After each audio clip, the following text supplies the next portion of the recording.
Well, well, well. It looks like Necromunda is back. Today, just going to be looking inside the box and seeing what's in there. I'm Raphael Perry, and we're going to be revisiting Necromunda. It's nice to see it return. So, you know, usual thing, plastic's still on. Just going to rip it off a bit. Yeah. So, many years ago, there was a magazine called White Dwarf, and it was a good magazine full of various gaming things, you know, and yeah, it was fun. And then after a while it changed to become more of a catalogue, then changed again eventually, recently, to become more of a magazine.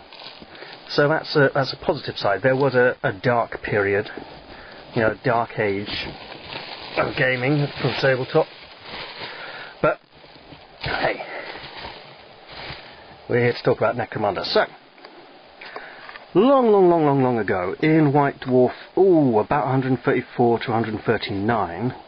Now, for those of you who are confused, a while back, White Dwarf decided to rebrand and start again from issue 1. So, old White Dwarf, this would be like 1990, 91, maybe 92. There was a series of articles, a science fiction skirmish game called Confrontation. Now, this was a few years before the French company Rackham created their fantasy skirmish game called Confrontation, which is completely unrelated.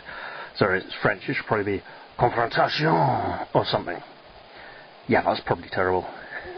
So anyway, Confrontation was a really nice science fiction skirmish game set in the hive world of Necromunda. Okay? Necromunda with, you know, great big megacities. It was just a world where excess human population was dumped to live, basically, you know. And it was all about gang warfare, right? Small numbers of fighters fighting for whatever gangster reason they could. And, you know, first couple of articles were about the setting, the background, get people excited, there was some nice art. Then the rules were spread over about 2 or 3 issues. There never were any rules for exactly how to generate stats for your gang members, but it was percentile. So we just rolled D100 for them, you know. Your gangers had 3 stats. They had initiative, combat skill, and ballistic skill. That was it. That was all they had. Anything else was considered to be standard. You know, it didn't matter how tough you were, a laser gun was still going to do the same amount of damage to you as it would to anyone else. Essentially, the other stats were not stats. You know, they were just, it's like, you know, no one had a tough type thing. Instead, you just had like a damage table to roll on for each kind of weapon, you know. So, it was fun. And it was a nice little game. Played a lot of it. I remember my old gang, the leader was called Killer, and he only ever used 2 daggers, and he was specialised in manoeuvring round cover and sneaking up on people, then rushing out and slicing them to bits and stabbing them. And there's one chap called Rock, spelt R-O-K, who ended up becoming the heavy weapons guy, but every time he got into close combat with someone, he broke their left leg. Every time. So we decided in the end he must have had just like this really massive steel toe cap on his right boot that he just went around kicking people with, you know. He ended up with this ridiculous multi-barreled combi weapon that was 2 grenade launchers, 2 missile launchers, and 2 heavy plasma guns, all on the same trigger, and he suffered a 3-inch knockback every time he fired the blooming thing, even though there was actually no rules for damage for the missiles. There were rules for the grenades and the heavy plasma guns, so it's like, he wasn't getting full use out of it, but the thing was ridiculous. Anyway, it was a great fun game, lots of fun. And then a few years later, Games Workshop decided to release it as a boxed game called Necromunda. And it was fun. And they decided this time that the various gang types had a much more defined look to them, whereas previously they'd been rather more generic, just people in rags clutching, you know, crudely cobbled together gear. And yeah, there was 6 factions, 2 of which were in the box, and hey, one of them is back in the box again this time, although this time they've also decided to show off another one of the factions instead, because they're popular and it was the Amazonian faction of House Escher, and Games Workshop have recently said that they would like to put more female miniatures on the table and have more diversity in their gaming, whatever diversity means. Often when certain people use diversity these days, they actually mean a lack of diversity, which is disturbing. Anyway, let's open the box and see what's inside. I'm going to have to put the camera down, obviously, because it's a two-handed job with this lid. It might be a little tight. I'll just position it here, and you'll probably hear some squeak. That is the sound of a tight lid. So first off, inside the lid, nothing special. Inside the box, oh yes. So there's going to be lots of things here to assemble and put together. So we've got templates here, big template, little template, flamer template, you know.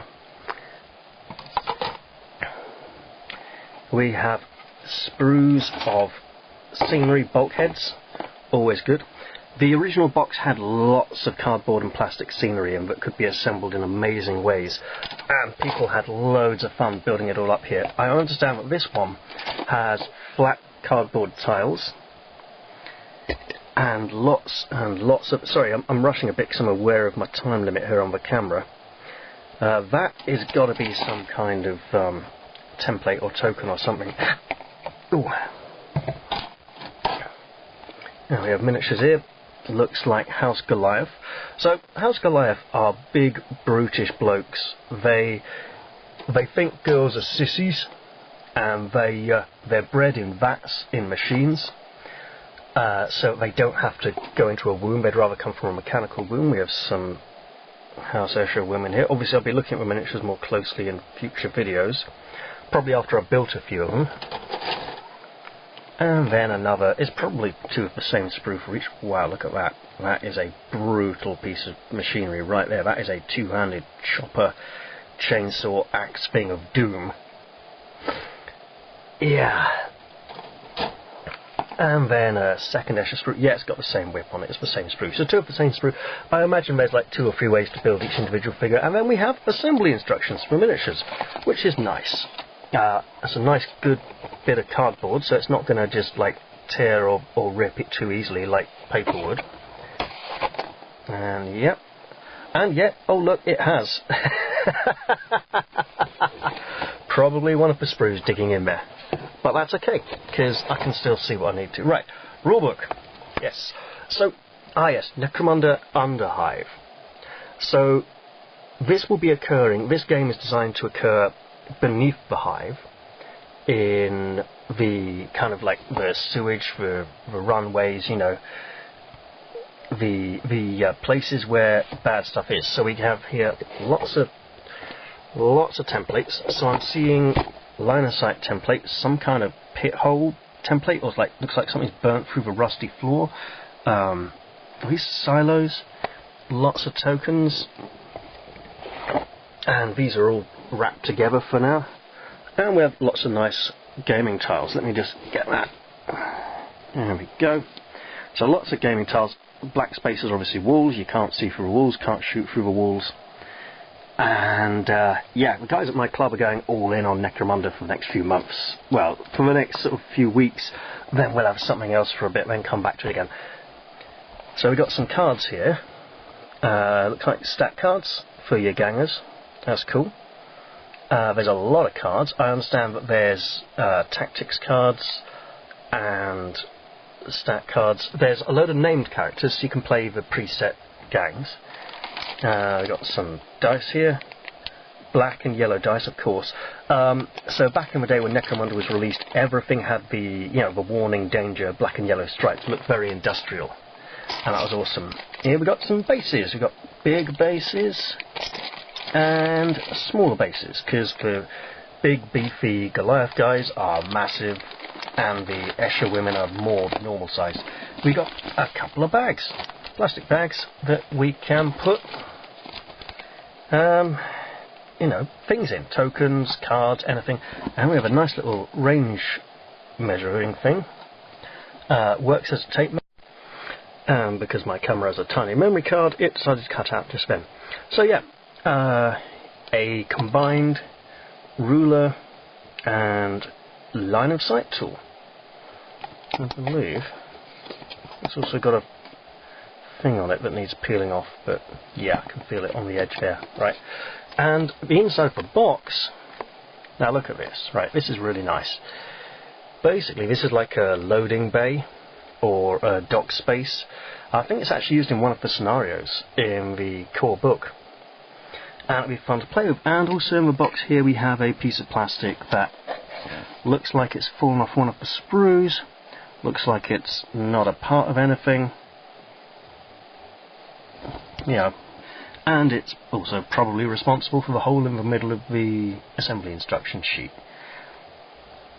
Okay, well, I'm going to take all this lot away and play with it, and by play with it I mean cut bits off sprues and stick them together.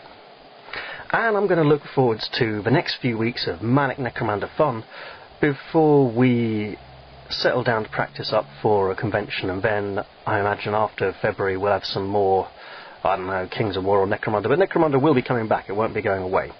So I'll include more Necromunda stuff on the channel at various points in the future. I can't say exactly when, but for now, hey, Necromunda is back, everybody. I don't know how many of you remember Necromunda, or if you liked it or enjoyed it. If you did, why not, you know, discuss it in the comments section down below. And I'll leave you all with the fond memories and the eager anticipation of the fun stuff to come. Okay, bye bye for now, and I'll see you all in the next one. Cheerio.